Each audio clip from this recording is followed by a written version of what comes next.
Johns County Commissioners move forward with the proposed millage rates for fiscal year 26. St. Johns County Commission has taken its first full step toward next year's budget, and it's stirring up concern from first responders.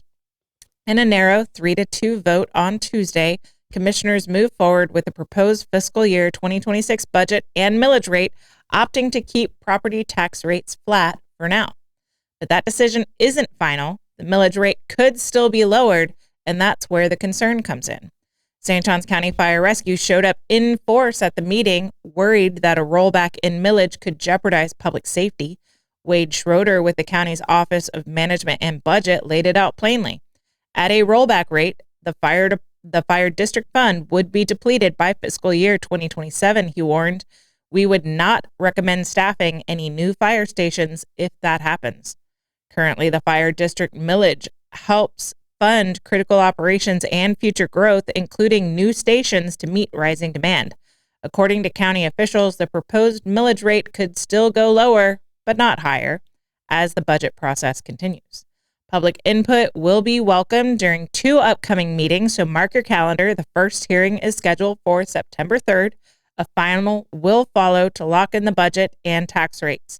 If approved, the fiscal year 2026 budget will take effect October 1st, 2025, and stay with us for updates on this evolving story.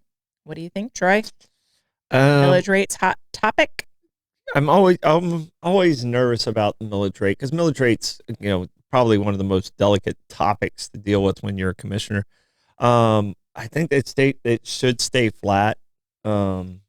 On this one, and everyone loves to have a rollback. The last time we did a rollback, then the state mandated another rollback, and then it put us in a really bad financial situation. Okay. So I think we're doing okay where it's at. Mm-hmm. I'm concerned with what the school district's going to do, because the school district's a different millage. They control their own millage, and then that gets added on. Mm-hmm. So I think they should stay flat, see what's happening with the school district. Obviously, we have friends in the fire department that have been in here with us, and we want to make sure that they're able to do what they want to do. But there Absolutely. usually is a way to make it happen. If you can figure it out. They're smart people; they can figure it out. So I think the millage rate needs to stay flat, at least for right now. I don't really encourage a rollback. School district, I want to see what the school district does before the county makes their final decision, because final decision actually gets made a little further down the road, I think. All right. Yeah. And out of curiosity, I know you mentioned yesterday that tourist development tax cannot be used for law enforcement funding, but can it be used for like fire rescue funding as well, or no? Well, the tourist tax, no, it can't be used for those purposes. Okay. And the way the county is structured, the city's a charter government. The city is, and the county is not. So the county, wherever the money is collected, it has to be spent in those particular spots, and it's called like a GASB law.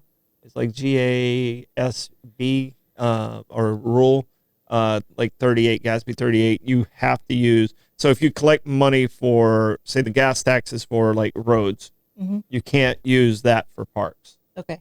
So the general fund is pretty much wide open, and that's where the millage comes from, and it goes into usually the general fund. So the millage can be used for pretty much whatever the county needs, but these enterprise funds and these other funds, other taxes that are collected, you can't use them. Like FBIP is for boaters. It's one of the things you collected on the boat stickers. Yeah. So you got to use it going back to improvements for waterways.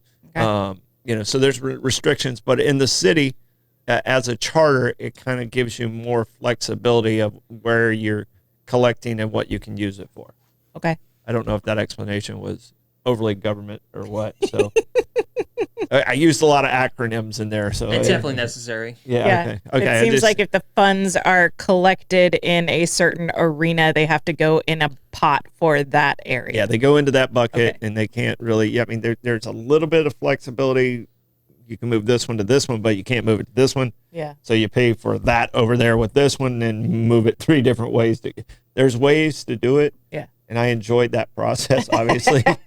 It's the way my brain works. But, you know, there's way less flexibility with the way the county is structured compared to the city of St. Augustine. So, okay. So those channels like that you mentioned, like those specific like gas taxes, like that sort of stuff, like those like the ways that like places like the fire rescue could get like funding from if like the millage rate does not increase or anything like that. A majority of the funds that's like for fire and for law enforcement comes from the millage. Mm-hmm. So that's the reason they're trying to protect the millage. Mm-hmm. So they don't have as many pots as some of the other ones. You know, like utilities is an enterprise fund, so they create all their own money. Mm-hmm. You know, their reserves has to stay in their reserves. Yeah. You know, and that's, you know, so the fire, they get some fees and some other stuff, but not much of anything. And they get some impact fees, which has to stay in that region. So, you know, that's the reason they're being very protective of the millage rate, because it's their main, by far their main revenue source. We do not have a firefighter calendar here that gives them additional. No.